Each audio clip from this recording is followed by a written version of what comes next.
So we're going to be picking up on 5.4. So synthetic division. Synthetic makes it sound fancy. It's actually easier. We're going to compare it first, though, by doing a long division example here. So I'm actually going to come to this space because, you know, these get a little lengthy. So we got our 2x cubed plus 10x squared.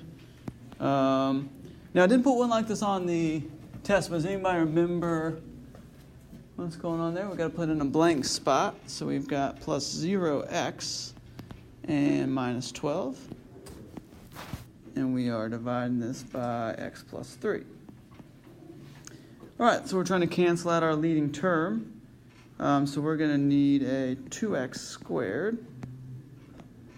And then we'll get a 2x cubed plus a 6x squared.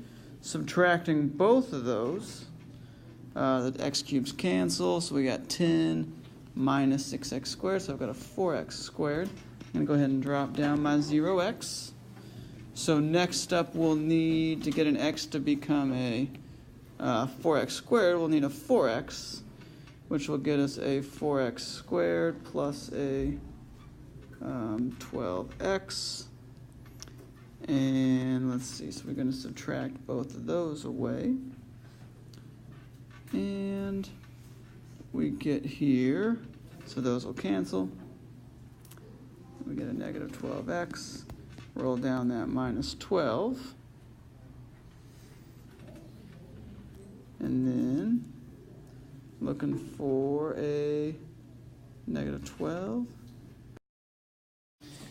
So we're getting negative 12, which will get us here a negative 12x, and then minus a 36.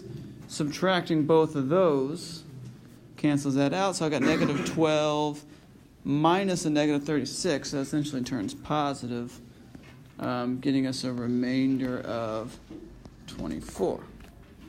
Okay, so what's our remainder? We have a remainder of 24.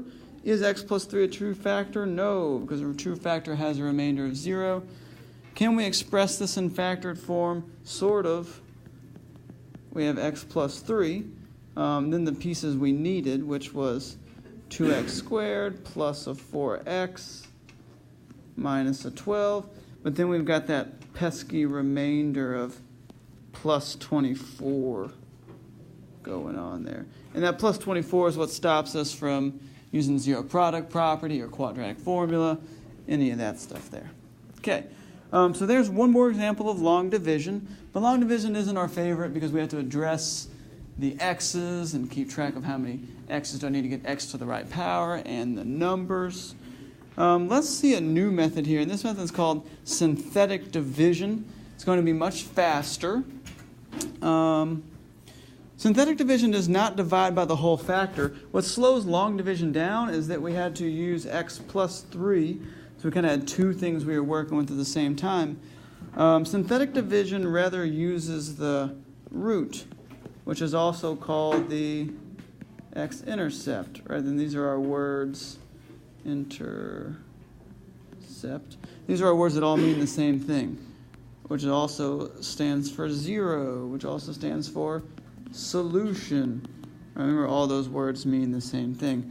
So in this case here, the root of x plus 3 is negative 3. All right, I'm going to use that opposite concept there for us. Okay, so we're going to be doing a division type process, but using negative 3. All right, here's what's nice about synthetic division. I'm going to rewrite this, but I'm only going to take its coefficients. So here's what I'm going to write down. I've got 2, then we've got a 10, then we have a 0. We have 0x right here.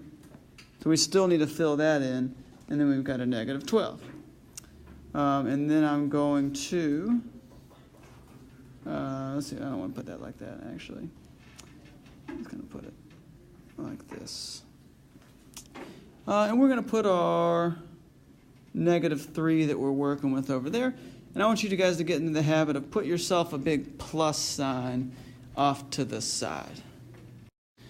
All right, and this plus sign is just going to help us to remember how this new process of synthetic division works, because it's way, way different than long division. So you'll kind of just have to remember what the process is. And that's what makes synthetic division a little trickier, because on long division, it was just eliminating that first term, kind of drove those problems. On this one, you have to remember like the process, and it's just kind of a made-up process, so you just have to remember the steps, and people will forget those easily. But here's how it works. You always just drop down the first number, so it's going to be a 2. Now, to get back inside, we have to multiply by the number on the outside, the number we're dividing by. So in this case, we're going to be multiplying by a -3, which will give us a -6. All right, and the reason that I told us to put this plus sign here is because once the number's back inside, we will just add them up. So I'm going to do that 10 plus the -6 to get a 4. All right, to take that 4 back inside, I'm going to multiply by -3 again. We'll get a -12. All right, then once they're inside, you add them up. So the -12 drops down because 0 plus -12 is -12. To get it back inside, I have to multiply it by the -3, which will get us a positive 36. Add those up, and we will get a 24. All right, so another thing that makes synthetic division a little tricky is kind of turning it back into our answers. We can see we have the remainder, and this was the same problem as above, which is why our remainder was 24 and 24. But if you compare workloads looking at this, taking it back and comparing it to long division, definitely shorter because we didn't have to worry about the coefficient.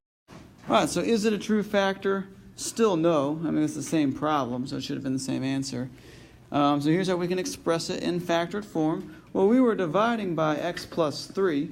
We were just using -3 as its root. Here's the tricky part on synthetic division, is how to incorporate these numbers here back into our answer. All right, and so with this, what you have to do is this. You have to look up at what your original expression was. Here's our original expression. It was 2x cubed. So its leading term out of our original expression was 2x cubed. So we had x to the 3rd power. We divided out in x. So what that means is its degree is going to go down by 1.